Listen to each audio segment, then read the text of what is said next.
Welcome to our channel. Today we how to uninstall Filmora on Windows step by step clearly. To uninstall Filmora on Windows, begin by left-clicking the Start menu. Type Control Panel in the search bar and press Enter. In the Control Panel, locate and click on Programs. Next, click on Programs and Features. You'll see a list of Scroll through the list to find Filmora. Once located, left-click on Filmora to select it. At the top of the window, click on the Uninstall button. A prompt may appear asking for confirmation to proceed with the uninstallation. Click Yes or Uninstall to confirm. Wait for the uninstallation process to complete. Once finished, you may be prompted to restart your computer. If prompted, click Yes to restart. After the restart, check your programs list to ensure Filmora has been removed. If you encounter any issues, consider using a dedicated uninstaller tool. Always make sure to restart your system after uninstalling software for smooth operation. If the page does not load, refresh the browser or try again in a private or incognito window.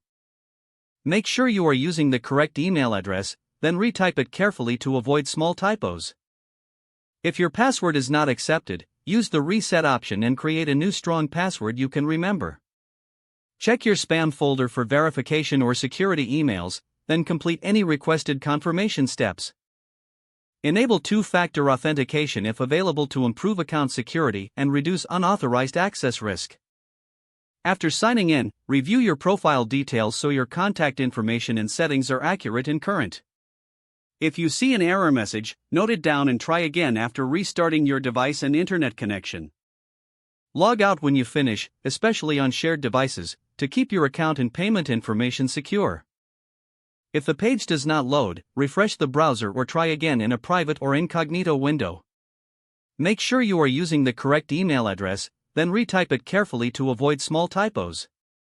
If your password is not accepted, use the reset option and create a new strong password you can remember. Check your spam folder for verification or security emails, then complete any requested confirmation steps. Enable two-factor authentication if available to improve account security and reduce unauthorized access risk. After signing in, review your profile details so your contact information and settings are accurate and current. If you see an error message, note it down and try again after restarting your device and internet connection. Don't forget to like this video and subscribe to our channel for more step-by-step tech guides.